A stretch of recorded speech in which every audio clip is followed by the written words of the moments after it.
Okay, hello po, Attorney Tam. Dito na naman tayo. Quezon City ulit. Ito, MTC. Nandito sa kabila yung ito, RTC as usual. Uunahin natin yung RTC hearing ko. Ang hearing ko today 5. Okay, puro trial to.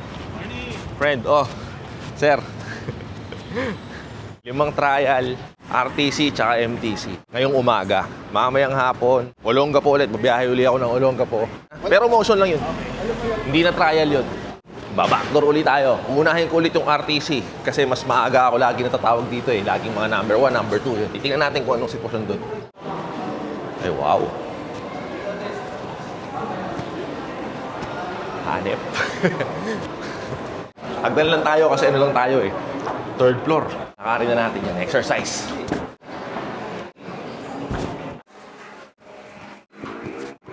Ang pagsusot ng suit, lakasan ng loob, yung kapalan ng mukha. I think marereset. Yung nasa unahan ko. Nagbibigay na sila ng next hearing. Oy. Guys, Attorney Tam. I'm staff of law firm. Lagi ko siyang pinapanood dahil pleading motion kung paano mag-file. Doon ka na, gaya-gaya ka. Ayun, marireset daw. Wala si Judge. Sige. Attorney Tam, guys. Ay, sir, may authority to process. Pagpasok ko, nagre-reset na sila eh. Okay, brother. Bye-bye. Okay lang kami. Okay. Brother. Yeah, wait lang. Tingnan ko yung calendar ko. Upo ka, ma'am. Dami mo kasing hearing. Sabay na natin yung dalawa ko. Bababa na ako. So yung sinasabi ko 5, 2 down.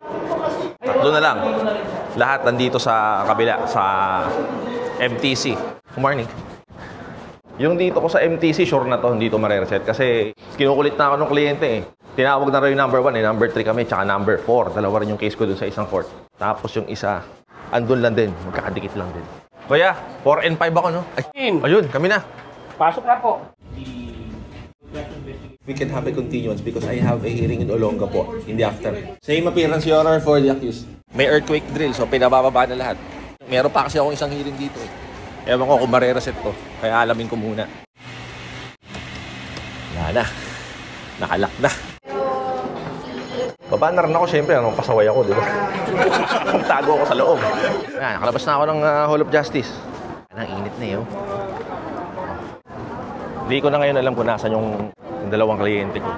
Kailangan ko pang hanapin yun. Sa wakas, mabalik na. Tuloy yung isang hearing ko. Hindi mo na ako, may electric pan. Tambay muna ako kasama mga guard. May hearing ka pa, Attorney? Meron pa. Hindi, 5 ngayon. 2 dito, na-reset din. Wala si Judge. Ngayon talaga? Oo, sinasabay-sabay ko lang. Nag-vlog siya, Attorney. Oo. Well. Ayos. Dito muna ako. Number 1. Number 1 sa kalokohan. Akit na ako, Chip.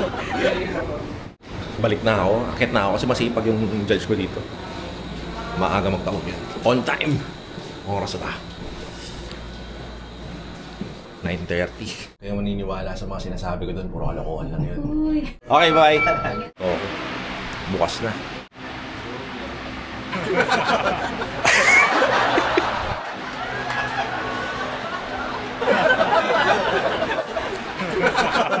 Pasok na ako sa loob. Wala pa naman si Judge. Yeah, morning. Lapit na lumabas si Judge. Oh, yeah. Siyempre, meron tayong pag-uusapang topic. Okay? Hindi tayo pwedeng pakit-pakit lang dito na magyayabang-yabang lang tayo na marami tayong hearing. Okay? Ang di-discuss natin, medyo interesting. Pwede pa daw bang mag-bail pag na-deny ang probation? Kailangan alam mo muna kung ano yung purpose ng bail. Tapos, panoorin mo yung probation. Titignan natin kung pwede sila mag-connect. Yung probation at saka yung bail. Yun ang i-discuss natin. Tapusin ko na itong hearing ko. None, Your Honor, for the defense, Your Honor. Permission to leave, Your Honor. Thank you po. Okay, so natapos na rin. Sa wakas, hagdanin ko na yan. Hindi ko na i-elevator yan. Thank you. Ano oras ba? Alas 10. Maaga pa kami para sa Olongapo. Mga 3 hours lang naman ang biyahe doon.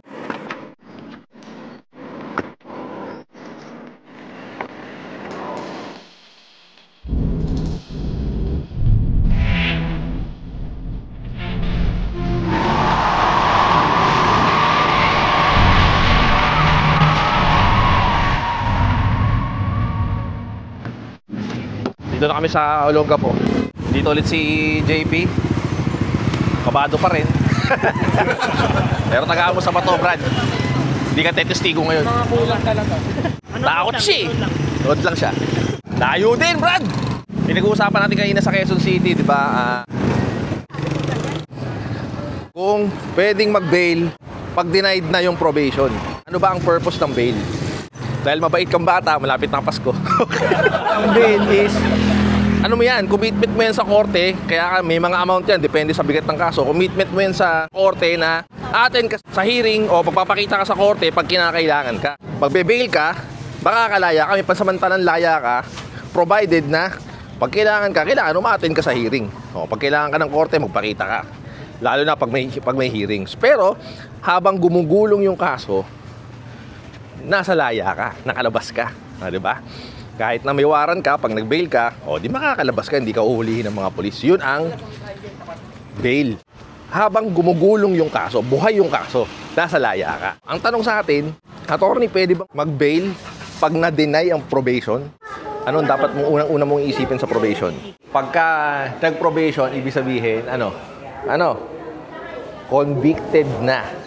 Paano nako-convict ang isang accused? Sa judgment, o kaya kapag ka nag-plea bargain, or during arraignment, nag-plea guilty ka na, umamin ka na, diniscuss ko na yan dito sa vlog na to. Ito naman, bail pag denied ang probation. Shoutout nga pala kay, tago na natin siya sa pangalang si Anthony. Sabi ni Anthony, denied daw yung probation, pwede ba daw siya mag-bail? Ano sagot? Ikaw muna, ano nasa isip mo? Attorney, di ba meron kang vlog na bail pending probation? Iba kasi yung sitwasyon na yon dito sa tanong niya, denied na ang probation. Wala pa.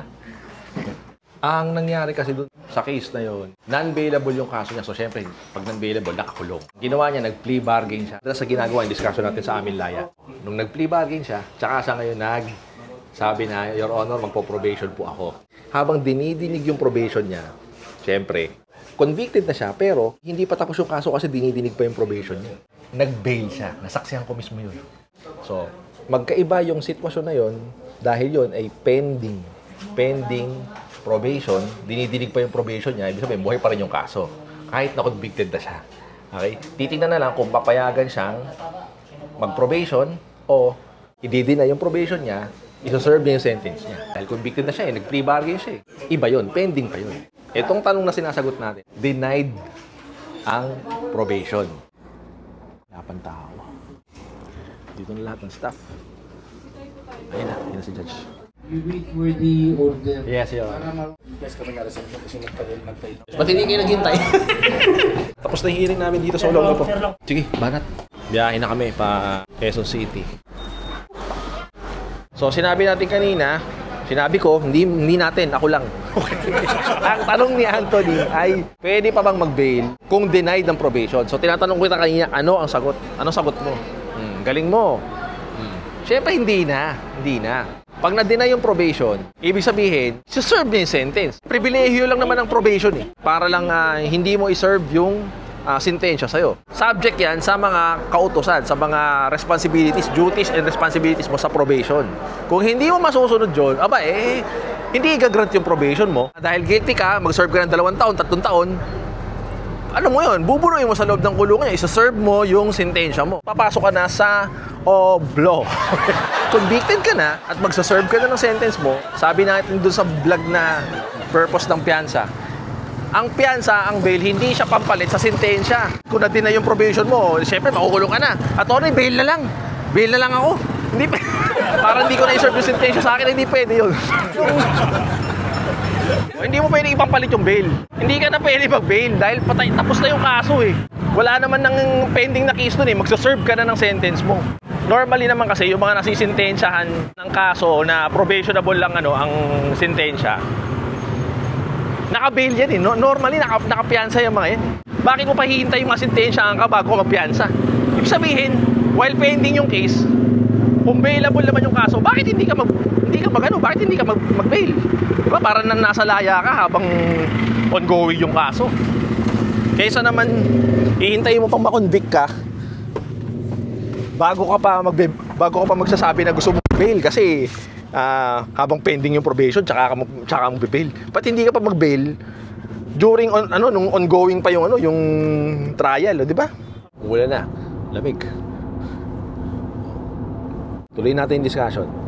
Nakakapag-alangan lang kasi na bakit may isip mong mag-bail pa lang kung kailan convicted ka na.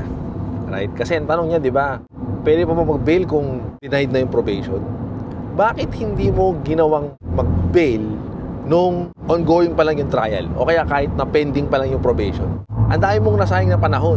Ikaw, Anthony, isot up mo sa akin. Hindi, Tony, wala pa kasi kaming wala pa akong pera nun, Tony. Wala akong trabaho, di naman ako makapang-hold up, di naman ako pang-snatch. So, diba? Hindi ka ba na talaga tarantado, di ba? Dapat noon pa, nung pending pa lang yung kaso, nung ongoing pa lang yung kaso, o kaya kahit na nung pending pa lang yung probation, hindi kita masisisi. Ngayon, baka ibalik mo sa akin yung tanong. Balik mo sa akin, sasabihin mo sa akin, Attorney, bakit ganito? Bakit meron kang vlog na bail pending probation? Ibig sabihin sila, hinintay din muna nilang ma-convict sila at mag-apply ng probation bago pa lang sila nag-attempt mag-bail. Iba yung sitwasyon yan. Bakit? Kasi, yon mas katanggap-tanggap yun. Bakit mas makatanggap-tanggap yun na to na convicted na nga? Tanggap pa ba yun? Kasi ganito, ito saksi ko to. Saksing buhay ako dito. Maraming beses ko na nakikita to. Kaya sila nag-a-apply lang ng bail pag pending na lang yung probation. Ibig sabihin nun, pag na-convict na sila at saka pa lang sila nag-a-apply ng bail nila while pending probation. Kasi ang original na kaso talaga sa kanila, yung talagang nakasampang kaso sa kanila ay non-bailable. Okay? Non-bailable. Best example niyan is yung nandun sa vlog, drugs case. Okay? So, kadalasan sa drugs case, sa lahat ng experience ko until now, yung mga may kasong droga-droga na hindi nyo matigil-tigilan ng mga bisyo na yan, hindi ko kayo maintindihan, non-bailable yan. Hindi ka makakabail while gumugulong ang kaso. Di ba? Okay? Yung kanina, yung sitwasyon natin kanina, sinasabi ko, kung kaya mo namang mag-bail at kung bailable naman yung kaso, bakit hindi ka magpiyansa para nasa laya ka muna, di ba? Kasama mo yung pamilya mo, nakakapagtrabaho ka, attend ka lang pag may hearing. Yung dito kasi, ang gagawin nila, yung sa drugs case, no bail kasi yung kaso, nakakulong sila. Gagawin nila, magpi-plea bargain sila sa mas mababang kaso. Yung kaso na yun, na ipag-plea bargain nila, yung mas mababang kaso na yun, kadalasan is bailable na kasi yun, kung saan sila aamin. So, umamin ka, okay, convicted ka na. Sa kaso na yun ang mababa. Dahil nag-plea bargain siya sa mas mababang kaso, syempre, magiging probationable yung kaso na yun kung saan siya umamin. And at the same time, din yun, pwede ka rin mag-bail doon sa kaso na yun kung saan ka umamin ng mas mababang kaso. At probationable din yun. So, mag-a-apply ngayon ng probation yung accused. Your Honor, mag-a-apply na lang po ako ng probation. O sige, mag-apply ka ng probation. Tapos, Your Honor, meron pa pong isa. While pending po yung probation ko, bago po ninyo i-grant o i-deny, baka pwede pong payagan nyo muna ako magpiyansa. Kasi bailable naman na yung kasong kung saan siya umamin Yan iniisa-isa ko sa'yo Ini-spoon feed ko na sa'yo. Tinatagalog ko sa'yo ng malinaw Pag hindi mo pa naintindihan yan, talagang tatampalin na talaga kita. Sinabi na, Your Honor, mag-bail muna ako habang pending yung probation. Pwedeng payagan. Pwedeng payagan kahit, Attorney, convicted na. Bakit payagan? Oo nga, kasi nga nag-probation nga nag-apply nga ng probation While pending yung probation, pwedeng mag-bail. Hindi siya makapag-bail nung una kasi hindi pa siya nagpi-plea bargain, hindi pa siya umaamin sa mas mababang kaso Nung umamin na siya, convicted na siya, apply siya ng probation, pwede siyang mag-apply din ng mag-bail. Baka pwedeng judge, payagan nyo naman ako mag-bail habang dinidinig yung probation ko, habang sumusunod ako sa mga kautusan, sa mga responsibilidad ko sa probation. Yun, ganun yun. Kaya katanggap-tanggap na nakapag-apply lang siya ng bail kung kailan convicted na siya at nag-apply lang siya, pending lang ng probation. Pero, halimbawa, na-deny yung probation niya, eto na tayo. I-issue na siya ni judge ng warrant of arrest. Sasabihin mo ngayon, Attorney, pwede bang mag-bail ulit? Dahil may warrant of arrest ako. Hindi na pwede. Kasi, denied na nga yung probation Yung inisyong warrant of arrest dahil denied na yung probation is para iserve mo na yung sentensya. Kung nasentensyahan ka ng ilang taon man, 2 years, 3 years, iserve mo na yon pag nahuli ka gamit ang warrant of arrest. Bubunuin mo na ngayon yon sa all blow. Okay? So maraming salamat. God bless ha. Ciao.